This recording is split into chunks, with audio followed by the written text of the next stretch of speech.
Hello, class. This is Mr. DeVoe-Peterson, and I'm going to walk you through the Excel hands-on test at Fresno City College for Computer Concepts, CIT 15. So let's start by sharing my screen. Let's go to a file and open it up so you can see it. This is a spreadsheet file, and I will move this around a little bit so you can see it, make it a little bigger. This is a starting file. And one of the first things it has you do is enable editing, which I already did. Would have been a message up here so that you can start editing. And then you're going to save as. So let's go ahead and go to save as. And you're going to change the last part of the name to END instead of start. Now, what that does is it gives you a second file. You're working on a copy of the one you downloaded. So because you get to submit this up to 3 times. If you totally, and it could happen, mess up the file, you could start over with the file you downloaded and rename it and to begin over. Or you could look at your grade, view how you were graded, and perhaps you forgot to change the value or do a margin. You can make those changes to the document and resubmit it for grading. You can submit up to 3 times. The file that you download, which is kind of nice. So anyway, we'll start by changing the name of the file, and then we enter some information in cells. In this case, we're going to put in A7 the words start date, and not A7, A17, I'm sorry. And then in B17, you're going to put a function called today. Whenever you want Excel to do work, you start with an equal sign. And in this case, functions have parameters, but there's no value we're putting in the parentheses. So it's open, close parentheses, and it defaults to the current date. That's the first thing you do. We renamed it. We put in a label called start date and a function called today.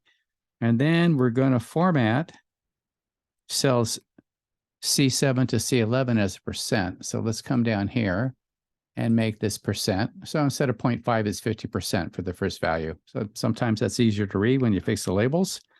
And then what we're going to do is create a formula that's going to calculate the session fees for members. So we know what the non-member pays, $315. We know there's a 15% discount. So we want to let Excel calculate the discounted price for the member. And we want it Excel to do some work, so we'll start with an equal sign. In this case, I want to take the value in D7. It's nice how Excel highlights that.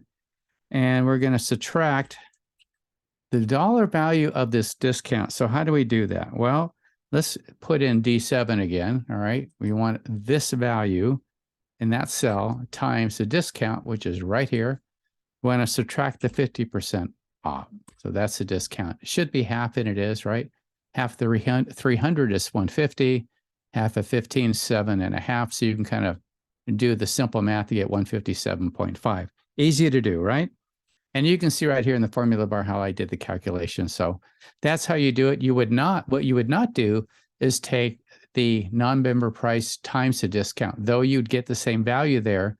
Once you got down here to 25%, you would not. This would say that the member pays 25% of $75, which would be incorrect. They get a 25% discount. It's not that they pay 20% of the value. Hence, the subtraction you do in the parentheses, the calculation you need to make. Let's see what else. Let's go down. Let's figure out the total fees here that's collected. We have members at a number of members, 6 at one price, and 4 members at non-members at a higher price. So we want, again, with the equal sign, Excel, you're going to do some work. Let's take the number of members, and then we do an asterisk for times the member price, all right? Plus, let's do a parentheses again, and let's say the 4 non-members times the non-member price, all right? We're going to group those calculations in parentheses so they occur within those parentheses and do the total value for members and non-members for computer literacy for that class. That's how we do it. And then now let's go to what else? Total fees interaction. Okay. Oh, I already did that one. Okay. I'm moving faster than I thought. Here I go. Let's go to the fill handle and let's fill this down. from E7 down to E11. Notice the fill handle is kind of a cross. This is the plus sign. And when you get right in the bottom right corner, you get the cross. And let's fill this down too.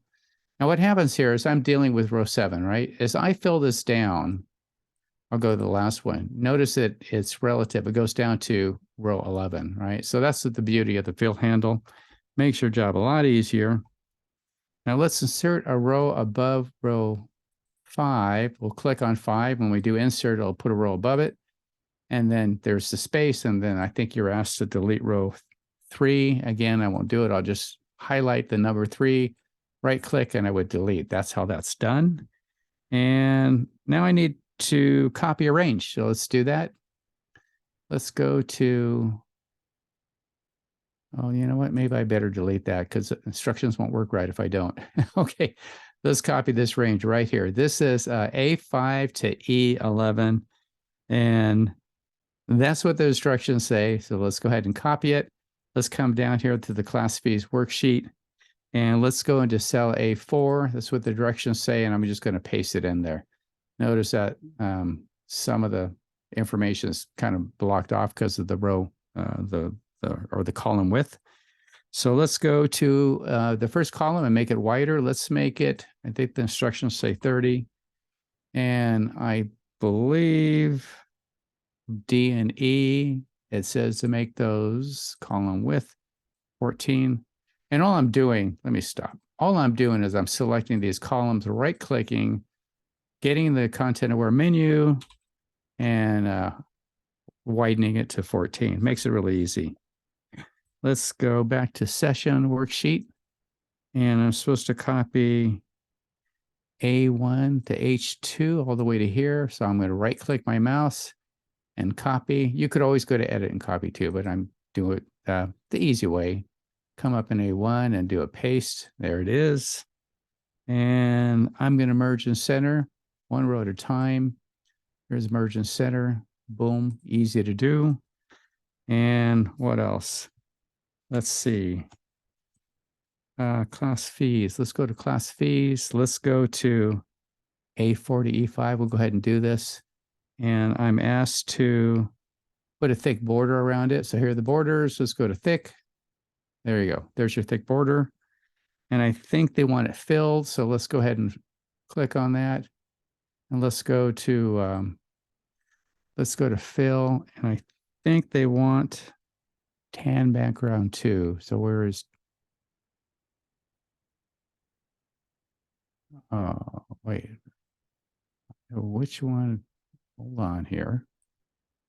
Let's go here. I'm in the wrong area. I want tan background too. Boom, there it is, right? See, let me make some mistakes for you and pick on the wrong thing so you can make all new ones yourself, right? That's, it filled it, right? Isn't that kind of cool?